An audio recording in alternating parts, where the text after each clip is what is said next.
Our guest speaker today is Katie Dalbey. Katie became a member of UUCJ in 2010, shortly after moving to Jacksonville. She's been serving as a worship associate and member of the worship committee for the past several years and is currently chair of the worship committee. Katie's professional life has found her sleeping on canoes in the Everglades for weeks at a time, backpacking through the North Carolina mountains, managing programs for youth with behavior challenges, and training and coaching staff in the art of facilitating character development through wilderness experiences. She holds a BA in psychology and has intermittently been pursuing a master's in social work over the past several years. Please join me in welcoming to the chancel, Katie Dalbey.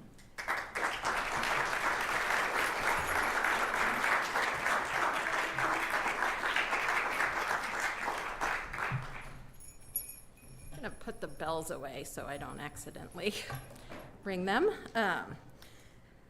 I'm really excited to be up here to help us ring in our 2018 summer series. Those of you who have been around UUCJ for a while are familiar with our summer series, but for those who aren't, let me give you a quick introduction.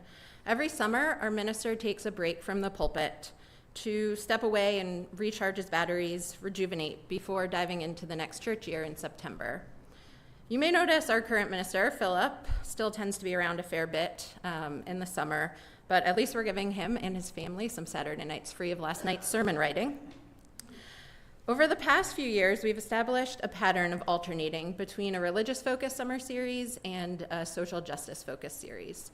Last summer, we heard from a diverse group of faith leaders from around Northeast Florida, and so this summer, it was time for a social justice focus. As the worship committee began planning for the series a few months ago, we initially started talking about exploring how we can be advocates and activists for many of the marginalized groups in our community. There's so many ways to get involved, and we had a burst of excitement as we began throwing out ideas for sermon topics and speakers. And then somewhere in the cacophony of the discussion, we paused and had a realization. Some of us are tired. It's been a long couple of years for those who truly believe in the inherent worth and dignity of every person. And this church has been working. You have been serving, you've been marching, you've been fighting. And I'm not up here to tell you to stop doing that. But what we realized was that we could use something a little different this summer. Our UUCJ mission statement reads, "By serving compassionately and connecting authentically, we change the world." As we've established, we've got the serving compassionately part of that statement down pat. I want to call your attention to the second part, though, which can be easily overlooked. By connecting authentically, we change the world. Over the next 7 weeks, we're going to explore how we can change the world in what, to me, seems like the most basic way, through connection. We're going to hear personal experiences of people with a variety of identities and learn how we can be better neighbors to them. How can we start at the human level and connect? How will the world change? How will we change? Our theme for the summer is being a good neighbor. And as we examine this topic through a UU lens, an easy place to start is with our 6 sources, one of which reads, Jewish and Christian teachings which call us to respond to God's love by loving our neighbors as ourselves. Some of you may have even talked about that as we were talking about what makes a good neighbor earlier. This idea of loving our neighbors as ourselves is not just a Judeo-Christian ideal. Similar sentiments can be found in a variety of world religions, from Hinduism, Confucianism, Buddhism, and they date as far back as 3200 BC. It's been translated secularly to the Golden Rule: do unto others as you would have done to you. So you might be thinking, this is easy. Why do we need a whole summer series on this topic? I'll just treat everyone how I'd like to be treated. They'll be better off, the world will be better off. Amen. And you could simply follow this rule.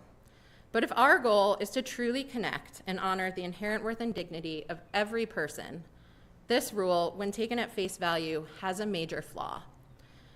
This rule assumes that you and your neighbor want to be treated the same, and that's kind of dangerous. It's not just semantics that we're talking about. This rule can actually take our well-intentioned actions and turn them into hurtful experiences for others. I'd been thinking about this concept for a while, of the flaw with the universal teaching on being a good neighbor, when I sat down with the summer issue of UU World, and I came across an article by the Reverend Bruce T. Marshall that talked about this exact subject. Some of you may have read it. I was tempted to skip the vulnerable experience of writing my own sermon and just read that article to you, but it felt a little bit like cheating. However, a story he included is too good not to share. He talks about a retired attorney in his early 90s named Roger, who told a story about a chair. He had an easy chair where he sat to watch television, read, work on a crossword puzzle, or sometimes just be. He and his chair had been companions for a long time, and over the years, it had adjusted to his body. So the two of them, man and chair, fit amicably together. Admittedly, the chair was showing its years, looking shabby, and it wasn't all that clean anymore. Nevertheless, Roger loved his chair. Then one day, he arrived home, and the chair was gone, replaced by a brand new easy chair, beautiful and shiny, and equipped with features like motorized legs and a headrest that tilts in any conceivable position. When you want to sit, you press a button and the chair actually rises to meet you, and when you want to get up, it lifts and gently sends you on your way. This man's children had decided that the old chair had to go, and they replaced it as a surprise. Well, Roger agreed that the new chair was a lot more attractive and had more features than his old chair ever could have imagined. Except it wasn't comfortable. It hadn't put in the years necessary to truly become acquainted with its owner, and this chair wasn't his chair. This is a really simple example of how the golden rule can get us in trouble. Roger's children thought they were doing a great service for their father. They likely thought, if I was 90, I'd want a chair that can do all these cool things, so he'll love it. And instead, he actually hated it. Luckily, Roger was able to laugh about this story, but if we think about it, his children's actions actually sent some messages that could be damaging. By replacing his chair with this new model without asking, they sent the message that as a 90-year-old, he no longer gets a voice in decisions that affect him. By getting the model that could help him sit down and get up, they sent the message that he can't depend on his body anymore, even though he was apparently getting in and out of his old chair quite fine. Love your neighbor as yourself. Our summer series proposes that we deepen this concept and instead love our neighbors as they want to be loved. And this isn't quite as easy. It requires us setting our own desires for others aside and actually listening to what they want and need. It requires us getting to know them. It requires connecting. I want to share with you some experiences I've had with my neighbors in my community. A few years ago, I bought a house in Murray Hill. I had been renting in Riverside and Avondale for several years, and I was finally ready to commit to owning a home. For those of you who aren't familiar with it, Murray Hill is a low to middle income neighborhood that's literally right across the railroad tracks from Avondale. It has a mix of new businesses coming in, old businesses, and vacant storefronts. And the residents are a mix of renters and homeowners. You could argue that it's gentrifying slowly, and there are a lot of young families moving in. I love the walkability and affordability of the neighborhood. I loved my tree-lined street and my big backyard, and I was really excited to call this neighborhood home. But what I wasn't prepared for, and what has continuously challenged me for the past 3.5 years, is that my neighborhood would also be home to many unhoused people. I really enjoy walking up to our little downtown area. It's just a few blocks from our house, and every time I meet at least one person who's living on the streets. Every time I turn off of Roosevelt onto Edgewood on my way home, there's someone at the intersection asking for money or food. It's a constant presence, and it's something I'd never experienced before in other neighborhoods that I lived in, whether here in Jacksonville or elsewhere. It was a little overwhelming to try to figure out what to do with it. I had a lot of concern for these individuals, and I really wanted to help them, but I couldn't give money to everyone who needed it. I alternated between various strategies. I would put my head down and just ignore them, or share food if I had it, maybe say, I'm sorry, I don't have cash, and just hurry past them on my way. One day as I was driving home, I came to an intersection, and a man had a sign asking for money. I realized that I had an apple left over from my lunch in the car, and so I rolled down the window and I gave it to him. And it felt good. I didn't feel comfortable giving him money, but I felt like I was helping him to eat, which was even better. And I had that warm feeling inside, the one that you get when you know you've done like a really good thing for someone else. So imagine my surprise as I drove away, and in the rearview mirror, I saw him throw the apple into the road. I was kind of indignant, like I couldn't believe it. I felt like I was being so generous, and he just threw it away. So I assumed he was ungrateful. I assumed that he must be asking for money for substances and not for food. I have a different take on this situation now, but it's taken some other experiences to get me there. You see, at the same time that I was adjusting to my neighborhood, I was spending 2 days a week working at Rethreaded for an internship for my graduate social work program. Rethreaded's a local nonprofit that employs women who have been affected by the sex trade, many of whom have been unhoused in the past. So for 9 months, I was in community with these women. We sat at the lunch table together.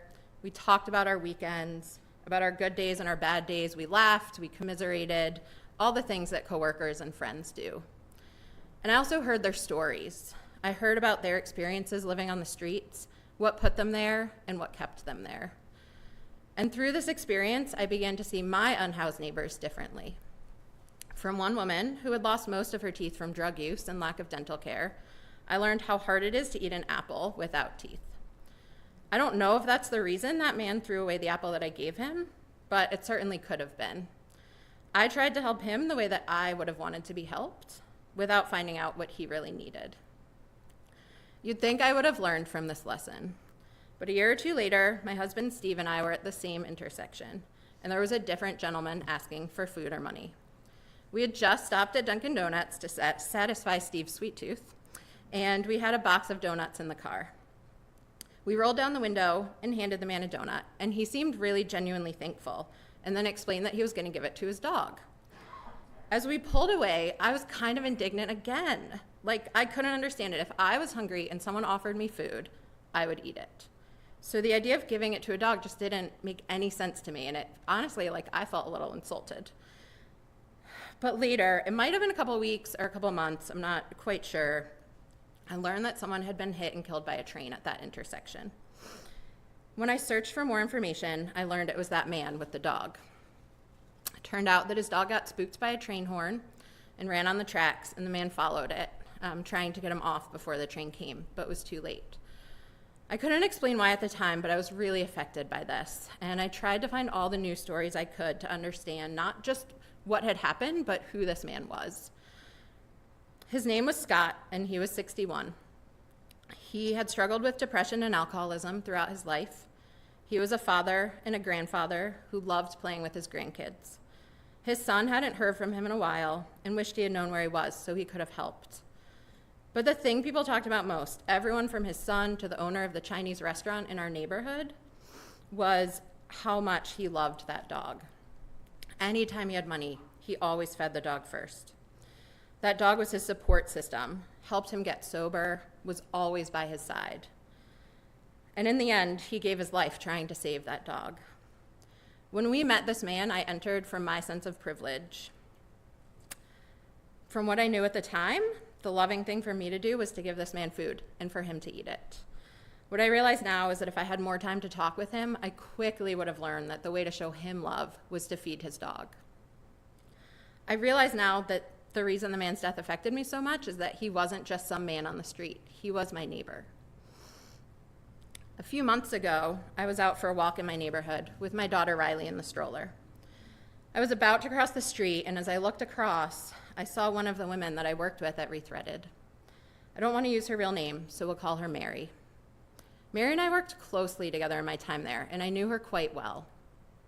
I'd heard she had relapsed and lost her housing, but I wasn't prepared to see her there in my neighborhood. I froze for a moment as I debated what to do. I could turn around. Maybe she didn't see me. I could just walk home and close the door and feed Riley and put her to bed and not think about it. I tried to convince myself that she wouldn't want to see me, that she'd be embarrassed or she wouldn't know what to say. But then I remembered a conversation that Mary and I had when we were working together, where she told me that one of the worst parts of living on the street was how people treated her as if she didn't exist or didn't deserve to exist, and then how she internalized that belief herself. So I looked up across the street and I caught her eye. I waved to her across the street, gave her a hug. I introduced her to Riley and I caught her up on my life. Asked her how she'd been doing, where she was staying, and I offered to call someone for her to get her to a shelter, to get her connected with services. She declined my offers. And if I was trying to love Mary as I love myself, I would have seen this as a rejection of my love. I would have pushed the issue. I would have demanded that she let me help her. Instead, I tried to honor our relationship and make it clear that it wasn't contingent on her living situation. I listened. I listened as she reminded me what life is like in a shelter and how she'd actually rather be out on the street. As she talked about a cousin she might go stay with if and when she was ready to get sober, and as she made it clear that she wasn't ready then.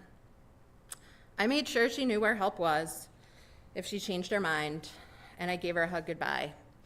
And then I headed home to get Riley fed and bathed and in bed with the reminder of how fragile this little life I've built is. Being in community with my unhoused neighbors, seeing them, acknowledging them, is uncomfortable because it's a constant reminder of what I have and how vulnerable it is. It's also a constant reminder that the way I live is not the only way to live. Sometimes I have fantasies of moving to a neighborhood where I'm shielded from this, where all of my neighbors live like me in houses with cars and steady paychecks. And who knows, maybe we will move to one of those neighborhoods someday. And if we do, I just don't want it to be because I'm trying to hide from the realities of my current neighbors. I've continued to remind myself of Mary's words about how hurtful it was to be treated as if she didn't exist and how powerful it is to be seen. And so I continue to try to see my neighbors, to make eye contact, to say hello, to connect. And if someone behaves in a way that I don't understand, I try to respond with connection and curiosity rather than judgment, reminding myself that the way that I want to show love is not necessarily the way that they want to receive it. Blessed be.